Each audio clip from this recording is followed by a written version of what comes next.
नमस्कार दोस्तों। आज की कहानी है विदाई। आंटी, आप दीदी के हाथों में मेहंदी लगाकर शगुन की शुरुआत कर दो। मेहंदी वाली धानी ने मुस्कुराते हुए माला जी से कहा। हाँ, मैं अपनी बेटी के हाथों में शगुन की मेहंदी का टीका जरूर लगाऊंगी। कहते हुए माला जी ने धानी से मेहंदी का कोन लिया। आस्था के हाथों में मेहंदी लगाते हुए माला जी की आंखें डबडबा गई, परंतु उन्होंने आंचल के कोने से नज़र बचाकर पोंछ लिया। तभी वहां रोहन और उसके दोस्तों ने डीजे शुरू करवा दिया और तेज आवाज में गाने की बीट्स पर सभी थिरकने लगे। माला जी ने शगुन का मेहंदी का टीका लगाकर धानी के हाथ में मेहंदी का कोन पकड़ा दिया और बाहर आकर खाने पीने का इंतजाम देखने लगी। रह रहकर उनकी आंखें भर आती। पीछे से रोहन कब से आकर उनको देख रहा था, उन्हें पता ही नहीं चला। जब वे अंदर जाने को मुड़ी तो रोहन बोला, माँ, आज वत्सल भैया की बेहद याद आ रही है। माला जी ने कहा, वत्सल तो हम सबके दिल में है, अभी आस्था को संभालना है तो। जी माँ। हॉल में आकर रोहन आस्था के हाथों में मेहंदी लगी देखकर कहता है, दीदी लाओ, मैं भी एक टीका लगा दूं। आस्था की आंखों से आंसू बहते देख माला जी लाड से कहती हैं, कर दिया ना मेरी बेटी को परेशान। माँ, रोहन को कुछ ना कहो, कहते हुए गला रुंध गया उसका। बाहर अड़ोसी पड़ोसी बात कर रहे थे। हिम्मत हो तो माला जी जैसी बेटे के शहीद होने के बाद बहू को अपने पैरों पर खड़ा किया। बाहर लोगों की बातें सुनकर माला जी 3 साल पीछे चली गई। वत्सल सेना में बॉर्डर पर तैनात था। सीमा पर आए आतंकवादियों से लड़ाई में उसने सभी आतंकवादियों को मार गिराया, लेकिन मुठभेड़ में गोलियों का शिकार बन वो शहादत को प्राप्त हो गया। आस्था के घर वाले तो उसे दामाद वत्सल की मृत्यु के बाद छोड़कर चले गए थे।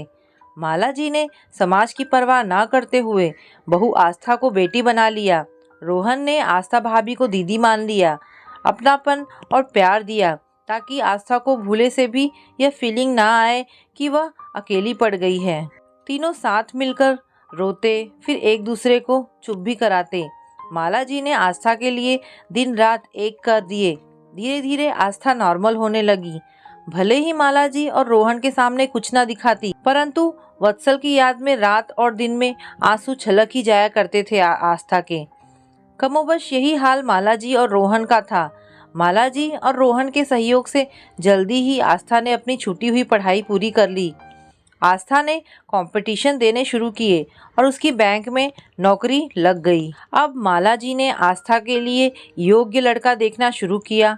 आस्था ने मना किया तो उसे समझाया कि तुम मेरी बेटी हो, वत्सल भी तुम्हें खुश देखना चाहता था। अभी उम्र ही क्या है तुम्हारी, घर ये तुम्हारा हमेशा अपना रहेगा और हम तुम्हारे अपने। तुम्हारी माँ यानी मैं और तुम्हारा भाई रोहन तुम्हारे साथ हमेशा खड़े रहेंगे। बेटी, आस्था के घर वालों ने तो वत्सल के जाने के बाद अपनी बेटी को घर में रखना तक गवारा नहीं किया था। आस्था के लिए माला जी ही उसकी माँ थी। अब माँ का कहा कैसे ना मानती आस्था भला।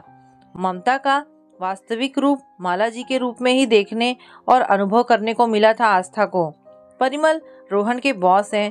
रोहन के जरिए उन्हें आस्था के बारे में पता चला तो आगे बढ़कर परिमल ने सीधे माला जी से आस्था से शादी करने की बात की। माला जी ने परिमल को परखा।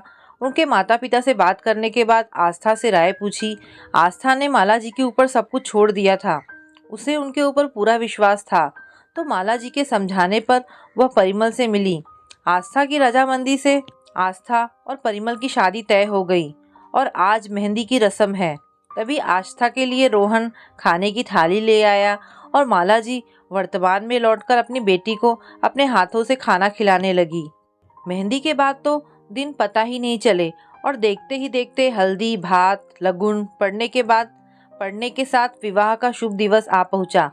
आस्था को विदा किया माला जी ने भारी मन से, और साथ में आस्था से एक ही बात बोली, वो बेटी, ये घर हमेशा तुम्हारा रहेगा, हम तुम्हारे साथ हमेशा खड़े मिलेंगे, अपने को कभी अकेला मत समझना।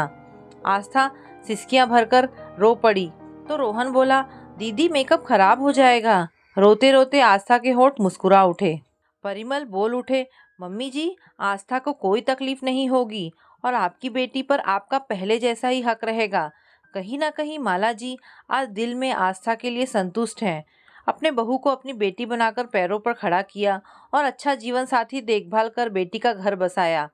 आस्था की विदाई हो गई, घर सूना हो गया। आज एक माँ अपने बेटे की तस्वीर के आगे जी भर कर रोई। जो आंसू आस्था को हिम्मत देने के लिए पिछले 3 वर्षों से एक माँ की आंखों में रुके हुए थे, वो आज सैलाब बनकर बह निकले। तो दोस्तों, कहानी यहाँ पर समाप्त होती है। आपको ये कहानी कैसी लगी, मुझे कमेंट करके अवश्य बताएं। धन्यवाद दोस्तों।